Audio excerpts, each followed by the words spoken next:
All right, great. Hey, thanks everybody for joining. This is CTD201, an introduction to Amazon CloudFront and AWS Lambda at Edge. My name is Tom Whitman. I'm on our AWS Business Development team, and I'm joined by my colleague Nishit Sani, who's on our AWS Product Management team. So thanks again for joining. We're going to go over CloudFront and Lambda at Edge. We'll have about 50 minutes of presentation time, so we're going to try to save about 5 or 10 minutes for Q&A, and there will be a mic available to you. So to get started, I want to make sure that everyone's kind of level set on what is CloudFront. CloudFront is our AWS Global Content Delivery Network. It's primarily used for delivery of content egress to customers that are requesting content from your application. It's also used to ingress content into your application servers as well. We consider it an essential component of your cloud infrastructure. And that is because all of the infrastructure components that you have ultimately need to communicate with your audience in some way. And the best way to really do that is putting a CDN in front of it.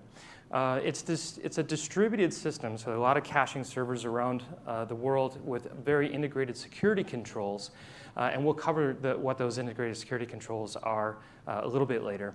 We optimize the delivery for a number of use cases. So really, there's pretty much every use case that you have. You can use the CDN, whether that's for caching content, delivering static assets, or delivering dynamic assets, or using it as a proxy. So as we go through some of the examples, you'll see that you'll probably have an application for using CloudFront. The service, like all the AWS services, is on demand with full user control, and it's cost effective. So that's kind of the overview. So what's at the edge? What is at the edge network? So obviously we have our CloudFront caching servers where we're delivering content egress, but we're also doing ingest and proxy into your application stack. At each of the edge locations, we also have additional capabilities and services. They include our global DNS service, which is Amazon Route 53, our firewall service, which is AWS WAF, our managed DDoS protection service, AWS Shield, and our compute at the edge, which is Lambda at Edge. So you can run serverless compute functions there. So the edge is more than just a CDN. You have a lot of capabilities that are available to you at your fingertips, and they're all fully integrated into the service. I'll walk you through some of those integrations as well. So really quickly, why does the CDN matter? When you're looking at an application and you're trying to access your application, the typical route that you would have a user, which is shown on the left of your screen, has to access your application. But it's not quite that straightforward. As you know, you have to go through a local ISP and a number of different networks to access your application along the way. As you do that, there's paths that you take, and the path that goes to AWS through all these different networks may be different than the path that egresses back to your customer. And what that does is ultimately at each one of those stops along the way, it could introduce latency as a time delay to hand off between network to network, and it also introduces areas of potential risk. So where you could be vulnerable to any type of an attack. Ultimately, that could result in a subpar performing application. But putting an edge service like CloudFront in front of it essentially takes the AWS cloud and moves it closer to the end user who's accessing your application. And what that means is with Amazon CloudFront and Amazon Route 53, right at the edge, you're immediately accessing the AWS network that much faster. You're a single hop away, and now you're on the AWS network. So you're on at our caching servers, which are connected into our regions, which ultimately is where your applications are hosted. Or some of the application functionality that's taking place at the edge, you can start to do that compute immediately. That eliminates all those different hops along the way and reduces the amount of latency that you end up having in the application. Additionally, when we add in Shield and WAF, you can start to mitigate the risk right there at the first hop into the AWS network. So you don't necessarily have to worry about the risks that go all the way into the application tier. The Lambda at Edge functionality then allows you to kind of look at it as like a Swiss Army knife. You can do a whole lot of different functionality at the edge. and you bring that closer to the end user, which if you can make your application respond quickly at the edge, it ultimately lowers the response time and speeds up your application. What that ultimately results in is a faster application experience for the customers that make it a little bit better. So that's why you would want to use the edge type services, and CloudFront being at the core of that. So where are we located? Recently, just in the past week, we announced that we did our 100th edge location. And that was about a half a dozen locations ago now. So we're growing, so now we're 100 plus. The locations are spread out around the world. And we also have, in addition to these edge locations, we also have what are called regional edge caches. And those regional edge caches are, you can think of them as a mid-tier cache where you have many of our different edge locations that connect to that regional edge cache first before it ultimately talks to your origin server, whether that's an EC2 instance or through an application load balancer or an ELB. What that does is that provides a really good experience for your customers to, and lowers the impact on your origin. So we can have global coverage here. So how does CloudFront work really quick? So a request comes in from a user, goes into CloudFront. We're trying to get some object. CloudFront, if it doesn't have the object in cache, if it's not stored, it goes to the origin. In this case, it's S3. S3 then would respond and say, OK, here's the object you're looking for, CloudFront, and return that back to the user. The next user that requests that content just gets it directly from the CDN, because the CDN has it in cache. It's offloaded any of the requests into your origin, and it speeds up the application delivery. So that's how essentially it works. There's a couple of components that I want to make sure that you're aware of. So we're talking the same language. Many of you may already be using a CDN. If you're not, this would be new to you. If you're already using a CDN and haven't used CloudFront, this is some of the terminology that you should be familiar with. Each time you set up a CloudFront instance or a distribution, essentially you get a domain name, some alphanumeric abc123.cloudfront.net, and you specify the origin where CloudFront's going to get that information. So that's one of the origins that you put in. You can identify or specify the type of communication protocol, either HTTP or HTTPS, to communicate to the origin. You can also specify that communication protocol from your end user to CloudFront as well. When you're given that distribution name, that domain name, you can CNAME that to mysite.com so that you don't have to use the abc123.cloudfront.net. But every single distribution gets a cloudfront.net domain. When you select an origin, you can have many different origin types. And then you can also have CloudFront route to the different origin depending on the content type that it needs to get. So you might be wanting to host your static content in an S3 bucket. You might want it to host dynamic content into an origin server like an EC2 instance. And you want to tell CloudFront through behaviors, get this specific content from these specific origins or for these specific domains that you might want to go to. And you do that by matching patterns in behaviors. So kind of a quick example here, we'll show 4 different origins under a single CloudFront distribution on example.com. We can route to different places. And then there's a default. If none of the matches occur, always go to this one origin. There's many methods that we support. So these are the HTTP methods that are supported. The majority of requests that come into the CDN are get and head requests. Get requests, obviously, getting the object. The head request, getting a description of the object, so getting some of the metadata that's associated with it. Put and post to put objects into the origin. Patch to do updates, deletes, and options. Also to either remove content or change how the application is interfacing with the end user. So with that basic understanding of what CloudFront is, what we've done is broken down the remainder of this presentation by type of use case. And hopefully you can find a use case that relates to your application here. So we'll go over accelerated websites, optimizing customer user experiences, and Nisha will cover that. And then I'll come back and I'll do a little bit overview of this live streaming and on-demand streaming and how we do that, and ultimately how you secure your content, because that's always a really important piece, the security component. So Nishit.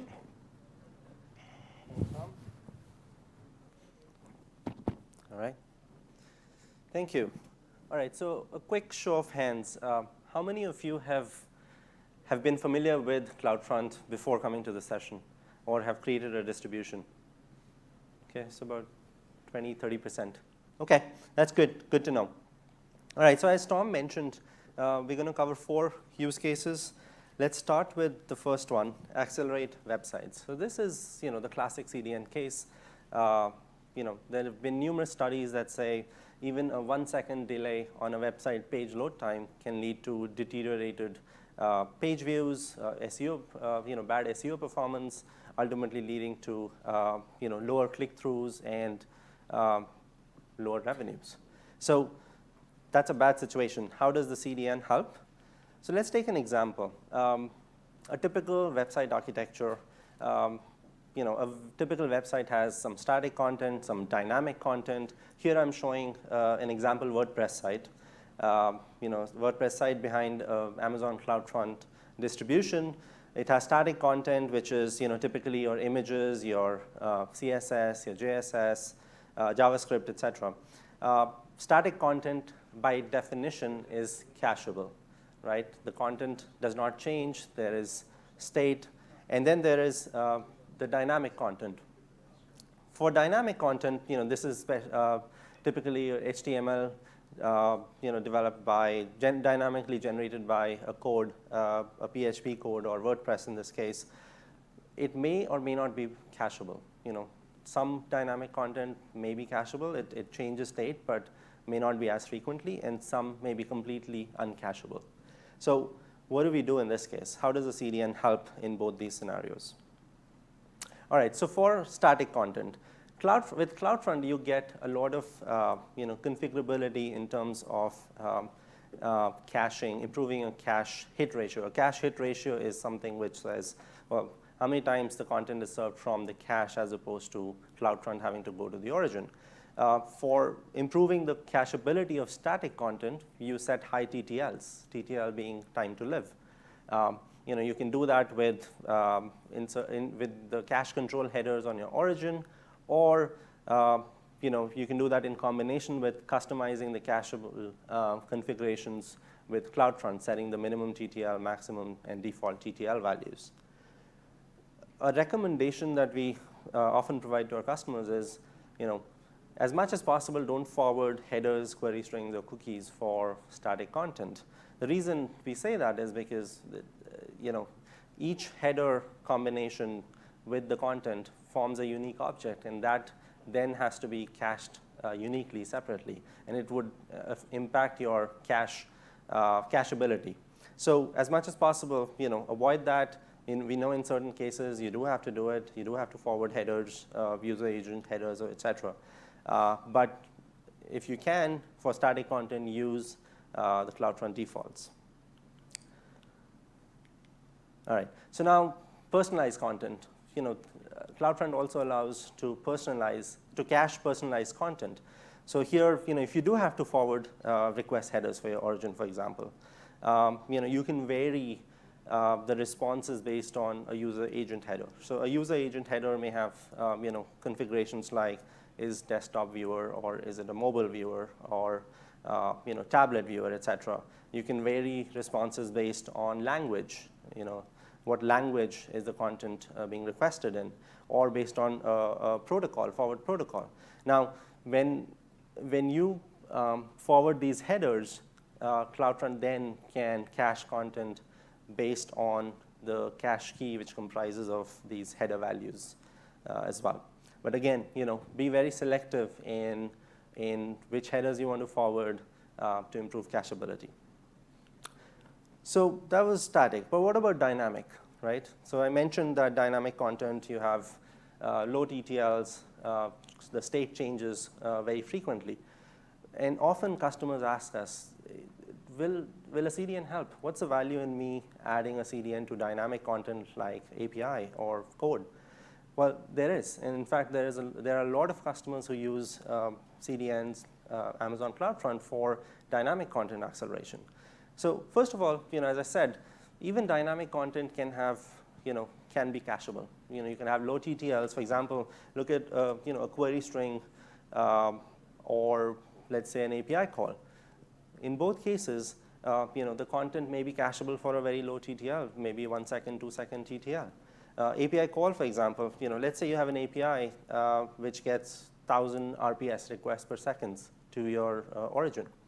If you set a 1 second TTL on this, and when users request access this API endpoint, and it's proxied by CloudFront, you're now, instead of sending 1,000, your origin, instead of absorbing 1,000 requests per second, because CloudFront collapses the request, would only get 1. And that, again, is is a benefit that you can get for caching dynamic content. There are some other benefits as well, like keep alive connections to reduce round trip times and SSL optimizations. I'm going to go over these two of them. There's security benefits as well that Tom's going to cover a little later. So keep alive connections. Before we do that, let's level set. So there's this concept of TCP/IP handshake. Every HTTP connection runs on TCP/IP, and for a connection, HTTP connection to work, a TCP handshake has to be completed first. How does that work? Let's take an example.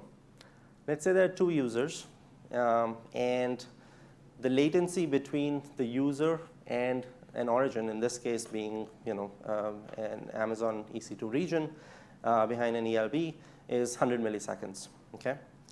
The first step in a TCP handshake, the user sends a SYN packet. The origin responds with SYN ACK.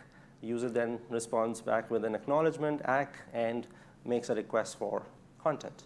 Origin then responds with the first byte, and your first byte latency in this case is 4 times 400 milliseconds. Now what happens with the second user? The second user also goes through the same thing, a SYN ACK, and then gets back the content, 400 millisecond latency. Now let's say you put CloudFront as a proxy for this. And when you put CloudFront as a proxy, now in this case, because the CloudFront edge location is closer to the viewers, let's say in this case the latency is 20 milliseconds between the user and the CloudFront edge. And the latency between CloudFront edge to the origin is 80 milliseconds. So the total time is still 100 as the previous example. But what happens in this case?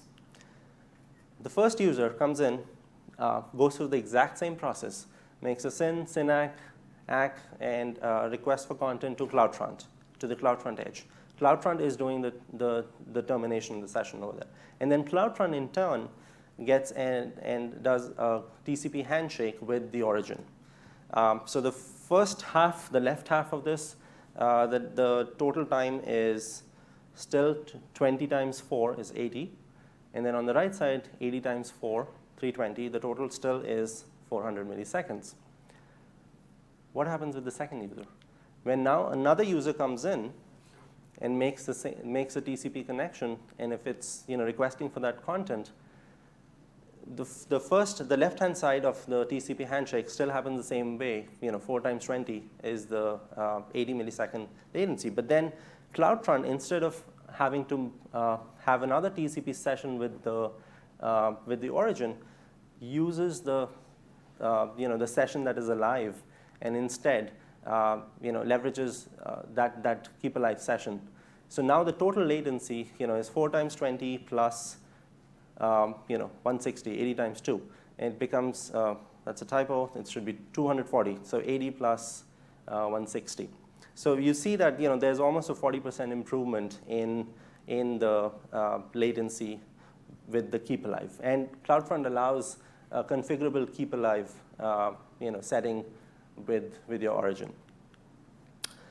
The next benefit, as I mentioned, is SSL TLS optimizations. So CloudFront supports SSL TLS traffic both in half bridge and full bridge connections. What I mean by that is you can have HTTPS from the viewer to the CloudFront edge, and it could be a HTTP connection back to your origin. That's half bridge. Or it could be HTTPS through and through, a full bridge connection. You may want to use half bridge for a piece of content that's that's publicly available, accessible, may not be as sensitive, or you may want to keep HTTPS through and through. But we do termination at the edge closer to your end users, and that's what gives the benefit of lower latency. There are a number of performance and security enhancements to the SSL TLS optimizations. For example, session tickets. So once a SSL negotiation session is complete, the next time later when the user comes back, CloudFront has already generated an SSL session ticket. With that session ticket, the user does not have to go through the entire negotiation again. There's OCSP stapling for certificate validation, also leads to performance improvement, and then perfect forward secrecy, which essentially, we're generating a private key. It can only be used for that particular session. If it gets disclosed, you're not going to be able to recreate a previous sort of forward session. Okay, so here's an example, a case study for a customer, Slack. Many of you might know Slack. It's a messaging platform. They use CloudFront for dynamic content acceleration for the APIs. So the Slack web API, it has posts and gets to an HTTPS endpoint. It responds with JSON objects. And their architecture is, the API endpoint is fronted by Route 53 alias and a CloudFront distribution, and the origin is an EC2 instance behind an ELB. They went through this migration a year or two back, primarily driven by the acceleration benefits of the API using CloudFront, as well as security benefits, DDoS protection, distributed denial of service protection. So what they've learned as a process, and when they measured, the average response time for the API dropped from 480 milliseconds to 200 milliseconds with this CloudFront. And if you look at the details, this is the connection breakdown. You look at 488 milliseconds on the left without CloudFront, with the SSL session taking 215 milliseconds. On the right is with CloudFront data, and that's 199, 200 milliseconds, with SSL improvements going to 52 milliseconds. So there is definite benefit, and I encourage you to look at CDN, look at CloudFront, not just for static, but also for dynamic content acceleration. All right, so let's go to the next use case. So our customers ask us, well, OK, I have put my website static and dynamic content behind a CDN, but I want to customize my user experiences. I don't want to just offer generic responses. I want to customize based on different user categories or parameters. So in comes Lambda at Edge. Again, quick show of hands. Who's familiar with AWS Lambda? Great. So it looks like more familiarity with that. So AWS Lambda allows you to run serverless code, right? And Lambda at Edge is an extension of AWS Lambda. This is something that we launched earlier this year. We went actually preview at last reInvent and launched GA in July of this year. What Lambda at Edge does is it allows you to trigger a code, Node.js code that you write at CloudFront locations closer to your viewers. You have no servers to manage. It's completely serverless, and it's distributed. So you write a code once, and it's distributed at global locations. And you don't pay for idle servers. You only pay for the code that's executed. And it scales. It scales according to the requests or the load that comes on. The benefit is because it runs closer to the viewers, it helps improve viewer latency for your end users. And it simplifies the origin infrastructure. You don't have to run fleet of proxy servers to redirect, to do URL redirects. Or you don't have to run fleet of proxy servers to do authentication of your users in your origin server. You can do all that logic at the CloudFront locations at the edge in line with the request. All right, so what are the triggers for Lambda at Edge? So when you're using CloudFront and Lambda at Edge, there are 4 triggers that you can use to trigger your function execution. And I'm going to, on the image on the left, I'm going to go from left to right and in a clockwise direction. So the first trigger is viewer request. When a viewer sends a request, you can execute or trigger a Lambda function after CloudFront receives the request from the viewer for content. The next one is on a cache miss. So before CloudFront, on a cache miss, before CloudFront sends a request to the origin, you can execute a Lambda function, Lambda at edge function. And then there is origin response. When origin responds with the content, you can trigger a Lambda function to modify the response or to modify the response before caching it. And finally, viewer response, which is before CloudFront sends the response back to the viewer, you can add additional cookies or stuff in the viewer response functions. From the console, CloudFront allows you to associate Lambda functions with these different triggers. You see that on the right. You can add the distribution ID and the cache behavior associated with this, and the associated event type, viewer requests, origin requests, response types, etc. Okay, this is what a Lambda at edge function structure looks like. It's a pretty simple example of a HTTP redirect use case with 302 status code and a location header. So each function has an export handler, an event handler, and then there's like, for example, in this function, there's the status, 302 status, and the headers with the key value of location and the URL that is redirecting to included. And your function also has a callback, which essentially puts the callback parameters for a request or response. All right. So what are the other use cases? We've seen customers implement a variety of use cases, customization use cases with Lambda at edge. This is where the power of Lambda at edge comes in, right? So we've seen customers inspect the user agent headers and serve content based on device properties or user attributes, user agent attributes, customized content. We've seen some customers who have implemented visitor session validation logic with Lambda at edge. You look at, you can inspect tokens, authentication tokens, add access control headers, and before you send that request back to the origin to serve different content to authenticated versus unauthenticated users. There's URL customization. So you can rewrite URLs from the ugly URLs exposing directory structure to vanity URLs. Or you can look at some customers, their marketing departments, for example, when they launch a new website, they want to do A/B testing. They want to look at different versions of the website and redirect users to A or B version to test which one works better. You can implement that with Lambda at edge. You can flip a coin. That's essentially based on a random probability, send users to different versions.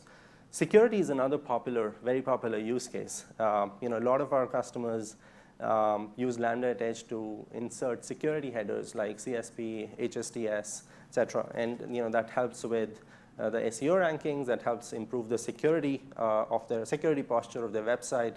Bot handling, for example, based on whether the request is coming from a bot user, a bad bot or a good bot, you can redirect the request to different use cases, different pages. So essentially, how do you get started? You can write your own code. We also generate blueprints. We develop blueprints. We have uploaded blueprints to the Lambda console. We also provide example codes, GitHub repositories with example codes so that it helps you get started. You don't have to start from scratch.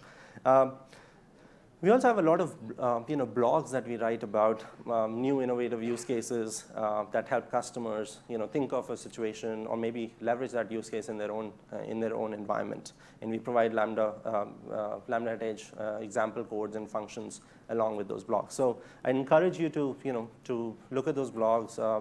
it's usually posted in the AWS Compute blog or a newly launched content delivery and networking blog on AWS website. All right. But Lambda at Edge, we don't stop there. We've spent or invested a lot of time, and we continue to do that with new capabilities. Just last week, we launched 3 new capabilities. The first one is content-based dynamic origin selection. This was a hugely requested feature from our customers. What it does is, based on user attributes like headers, query strings, etc., you can now intelligently and dynamically route requests to different origins. So think of a use case here. Yesterday, in fact, I met with a customer that said, well, I want to redirect my users. I want to send my users from the East Coast to my East Coast data centers, and users from my West Coast, US West, to my West Coast data centers. And I want to implement that logic at the edge, as opposed to running a fleet of proxy servers at my origin. Now this allows you to do that. You don't have to run that fleet of proxy servers. You can you can implement this data locality or geo-proximity use cases with Lambda at Edge. Another feature that we launched, capability that we launched last week, was network calls on viewer-facing events. Again, this enables authentication at the edge now. You can make a request to an authentication service, authenticate the users, and then send them to different versions of your content based on the authentication levels. And the last one being advanced content aggregation and binary support. So think of a use case. With binary support, you can call a service like Amazon Recognition. You can do image recognition. You can look at the relevant portions of the image. You can compress images. You can call compression libraries, image manipulation on the fly, generate and aggregate content, dynamic content on the fly, and serve users the various versions of your content. All this is enabled because you now have compute at the edge, and with expanded function limits, you can do a lot more, with Lambda at Edge. So trying it out is really easy. You can as I said, you only pay for the functions that are executed, and I encourage you to go take a look at that. And with now, I'll pass it on to Tom. Thank you. Great, thanks, Nishit. Okay, cool. So we'll go on to the next use case, which is live and video on demand streaming. So many of you may have video content. Video content is a primary driver of internet traffic. So if you don't have it, you probably will at some point in time. So we'll talk a little bit about how we handle that in large volume. So some of the media origins that CloudFront uses for static content and even for some live content, you have Amazon S3 being used. So you can store the full video file, or you can store for dynamic bitrate streaming or adaptive bitrate streaming segments, including HLS, smooth streaming, or dash segments. And that's really good for downloads. And then CloudFront will just get that content from S3, put it in the cache, and then send it out. For the custom origins that are available for live and VOD content include our AWS Elemental media services. And if you haven't seen, we had 5 new services that were launched earlier this week. They can be used as origin for the live content, and those services can do additional features and functions. I encourage you to look at those, including packaging on the fly, do encoding and transcoding, and then those integrate directly with CloudFront. You can also run your own media server, and that media server can be on an EC2 instance, or it can be your own media server, even hosted in your own data center. You can run a Wowza streaming server, or unified streaming, or an Adobe media server. Any of these can serve as an origin. Essentially, any publicly addressable HTTP server can be used to stream the content. So some of the content types that are available include some of the static assets that might be. So when you're creating a video site, and you'll have static assets around it too, right? The page itself, the player that'll be there, and you'll set the different parameters for the type of content with CloudFront differently depending on those assets, right? So you'll set your static asset cache control headers in CloudFront in this way, and you can do that with the different content types. You'll have your login and landing pages. That's your main page, and you'll have a different type of max age that you set here, and then you're going to have the cookie settings as well. Then you'll have the media fragments. This is where it gets really exciting, right? So these are the transport segments, especially for the adaptive bitrate protocols. Here you're going to set a different max age, and you're going to be delivering these specific segments and streaming these out to the millions of users that are requesting them over and over again. The next thing that we'll have is the live streaming manifest, and the manifest is describing where am I going to get the transport streams for the different bit rate and for the different device type that's requesting the particular content. And you set the max age on that to a much lower value because that manifest file is changing as the video stream is progressing, because we want to look at the heuristics of the player, the internet connection, the speed, and optimize for that video delivery. So that's where you'd set some of the cache control parameters a little bit differently within CloudFront. And finally, the dynamic content that Nisha just spoke about. Not only would you have some of the login information, some of the authentication information, but also potentially some of the advertisement that surrounds and monetizes the particular video that is being displayed. So these are the different content types that you can distribute that are typical within a video use case. So how does it actually work then? And how do we protect that content? Because it's a big deal for most of these video assets are high-quality video assets, whether it's even user-generated content can have a lot of value, especially if you have a subscription-based service. And obviously, broadcast content has a very high value because you can monetize it from various different advertising resources. So protecting that content is done when a viewer essentially requests access to the application, and you'll get the application credentials. Now, you can also do this within CloudFront using Lambda at Edge, or you can go directly into the application tier itself. The response back from the application or from CloudFront can be a signed cookie or a signed URL. And then a request then is made back into CloudFront for the asset itself, which may be stored in S3. CloudFront would get that, and then the cache response ends up going back to the viewer. So same exact flow, whether it's live content, video on demand, static asset, dynamic asset, CloudFront sitting there can protect that asset as it delivers it too. So it's doing that authentication step. For customers that have large events, so you may have a large event, maybe it's a new product launch, a marketing event, a live event that you're going to be streaming, and you need help. We do offer an event management service, and it is applicable to Amazon CloudFront. It's included with enterprise support, and there's a fee for service with business support.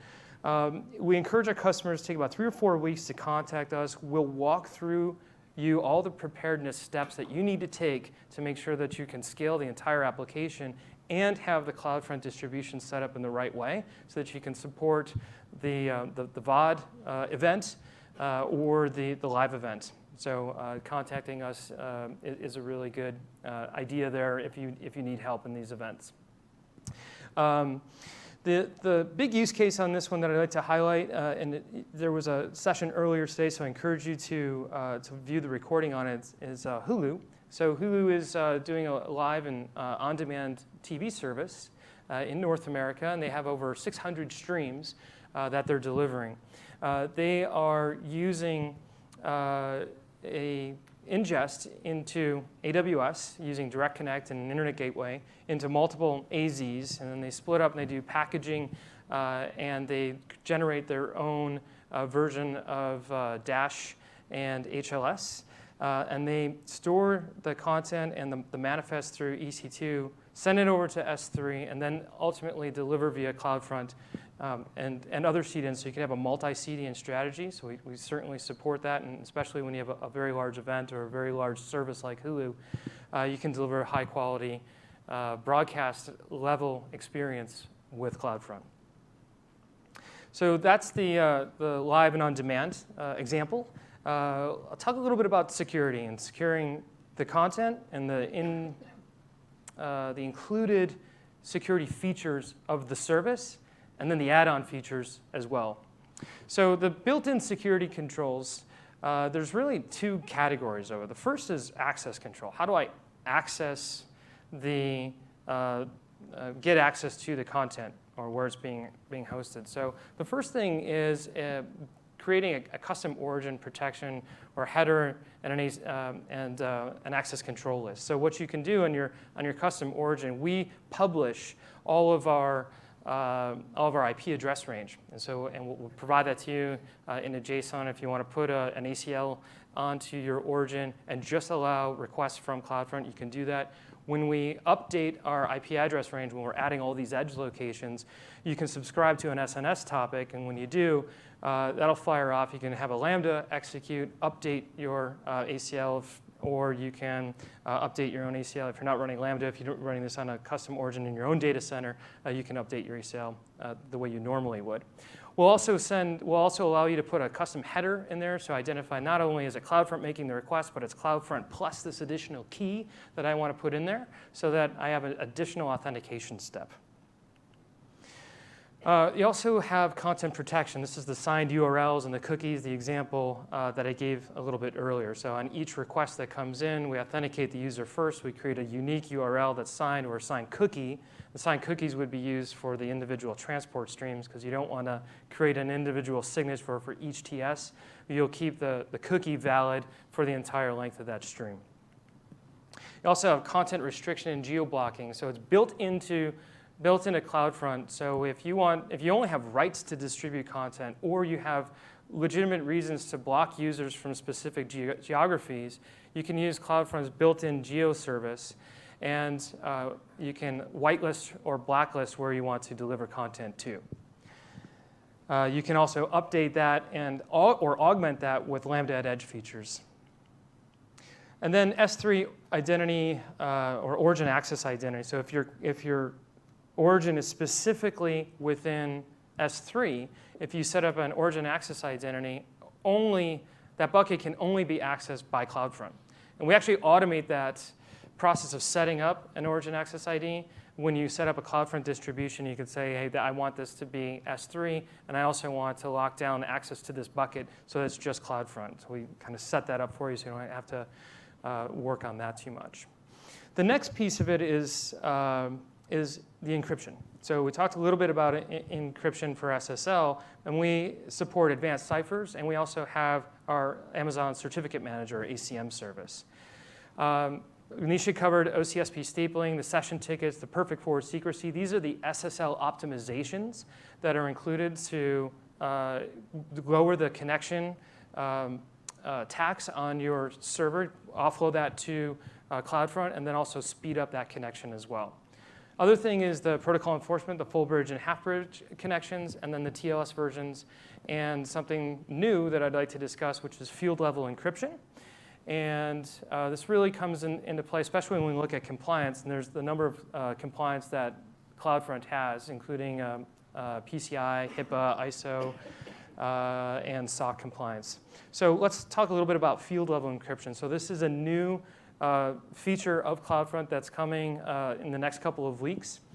And especially when we look at PCI compliance or commerce type applications, or really any application where you need to take a specific field and do an encryption on it so that it can't be, that particular field can't be accessed.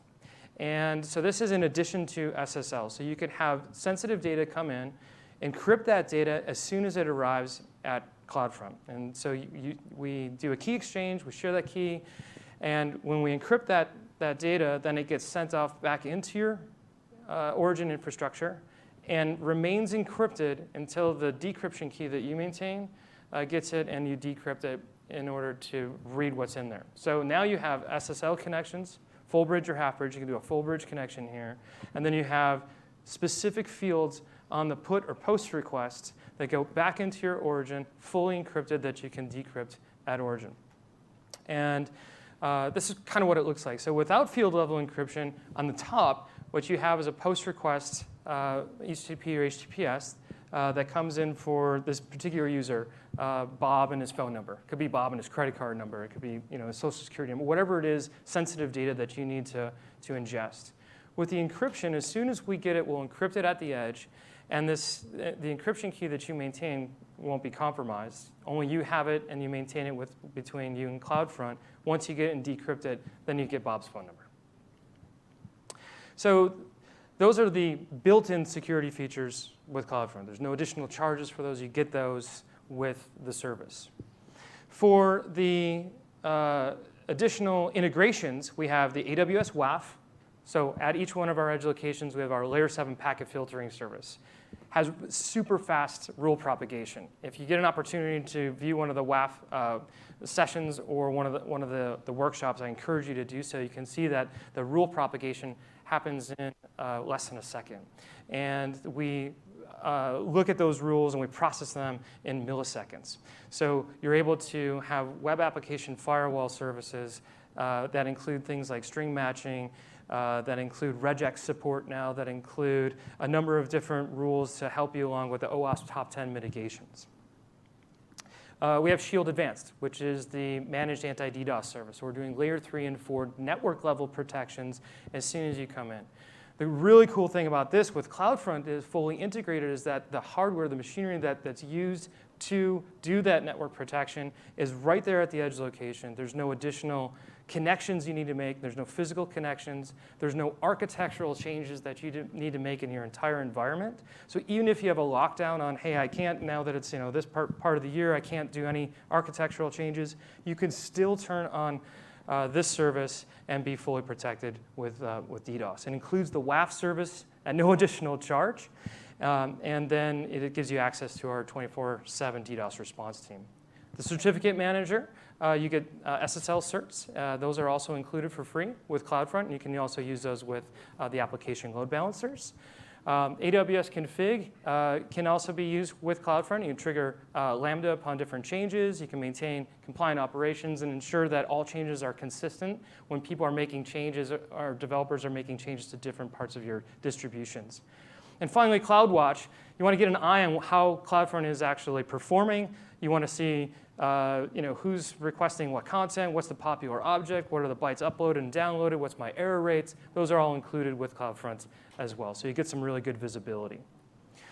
So how much does it cost? This is another thing. So we have 3 different pricing options for our customers. As with all services, we have on-demand pricing. And so the on-demand pricing works on a per region basis, depending on where the content is being delivered from, which edge location.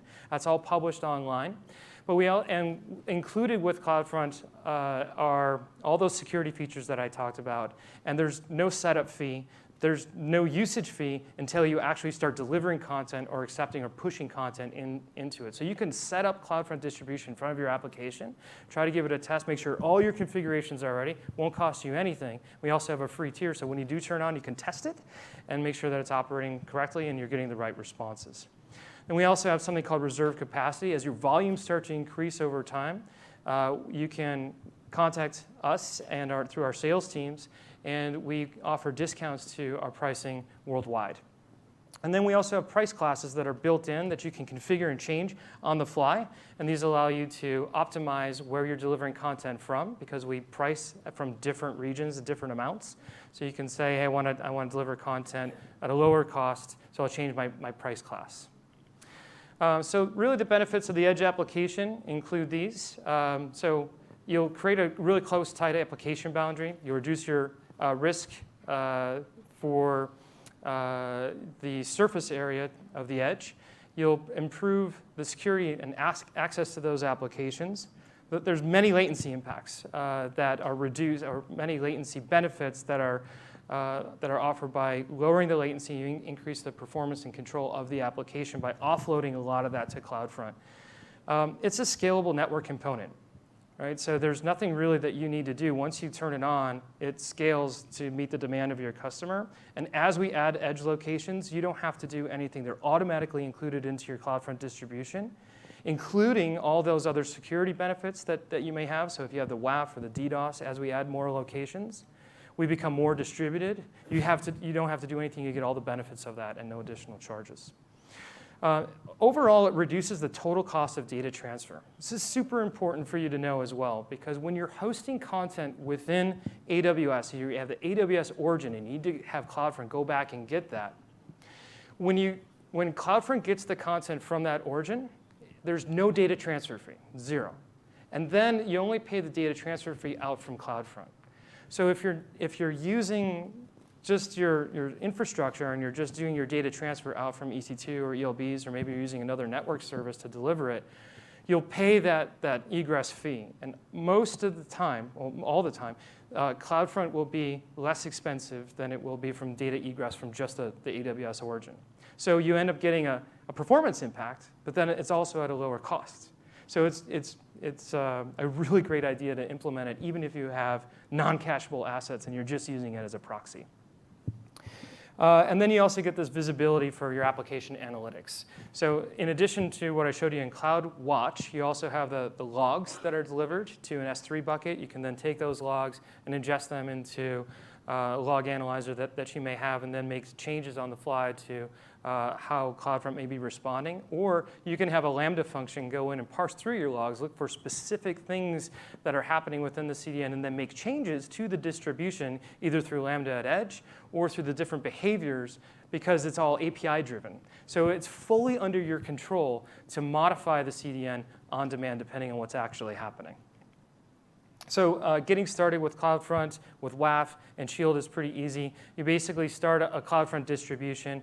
You can also launch CloudFront template snippets that we have based on CloudFormation. So if you do a search about CloudFront template snippets, you'll see a whole bunch of them. We'll actually build the CloudFront configuration for you.